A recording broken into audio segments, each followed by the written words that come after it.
importance of a photograph to me is the memories that it brings back and trying to recall the context of that photo. And it's very important to remember the things in our lives that are meaningful to us, and that's why we take the photograph to start with.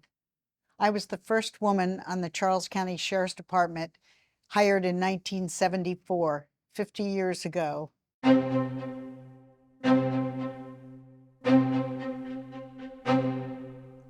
So it was frightening in that nobody really knew how it was going to work out, especially me. But I wanted to be given the chance. And the chance was to prove myself and to prove to others that I could do the job and that other women could do the job.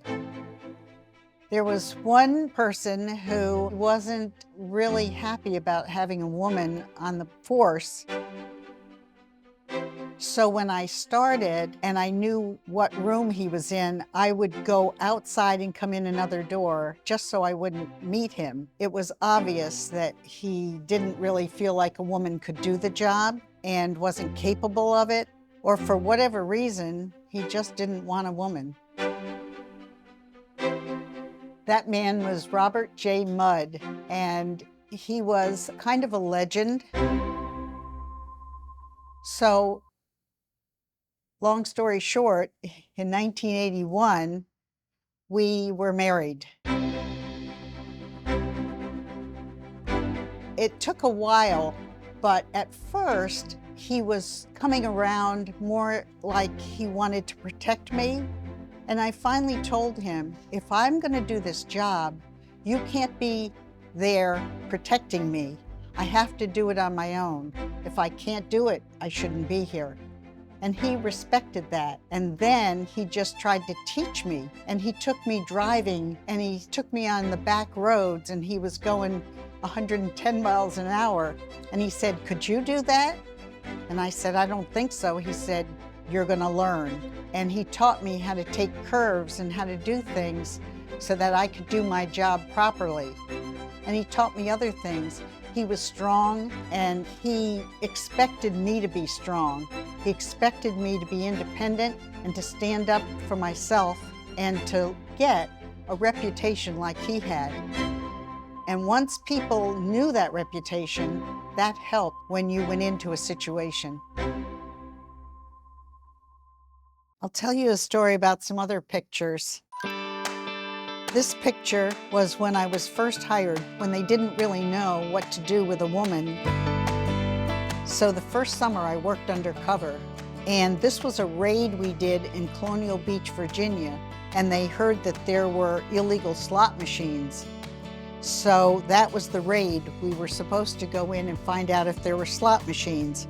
And they had me go in first because that was the way we could get into the room, like I was going to go in and play the slots. So I entered and they barged in behind me, and then the raid went from there.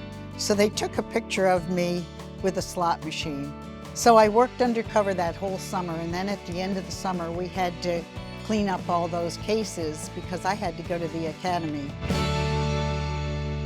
The next picture is my wonderful husband. There's a picture of him with the others that were hired, and his number was 18, and on the left is Buddy Garner, and Buddy is the sheriff that hired both of us. It was a big deal for him to hire a woman because he called me in and he said, "Now what should you wear?" And I said, "Well, the military, I know they have skirts for dress occasions, and that would be nice, but I need to be just like the men. I need to wear whatever the men wear." So that's what I did. Except I did have dress shoes.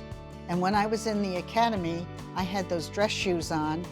And one night on the way home from the academy at 4:30, we got a call to go to Nanjamoy to search for a lost 2-year-old. And I had my uniform and dress shoes on. And all night we walked through the woods hunting for that child. And they let us leave a little early because at 6 o'clock we had to go back to the academy. So back we went. And my feet were all torn up because I was wearing those shoes.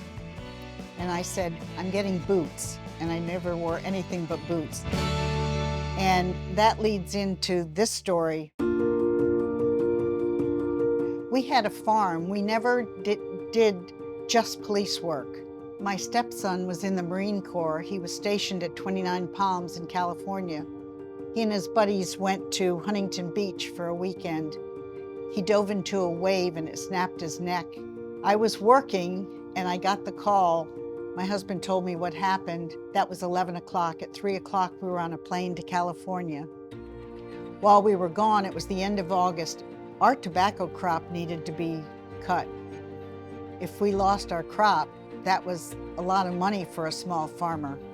And to show the camaraderie and the love and the fellowship and the extended family, when we got back, the officers and some of the secretaries, some of their friends, they had our crop in the barn when we got back.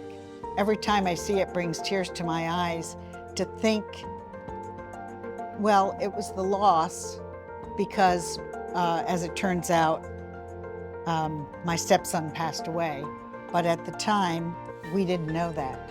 And so it was just tremendous to see our fellow officers, our friends, doing this service for us to help us out. And that's what law enforcement is about, helping others. You're not just there for yourself. You're there for the other officers, and you're there for the community. Service means you have to do for others even before your own, and protecting other people and caring about other people. That's important. I started our retired association, and I was the president from 2004 when I started it to 2007, and now I'm the vice president. But it keeps us all together because we still are there to back up the officers that are on duty every day and to help them in any way that we can. So you never retire. You just change your way of serving.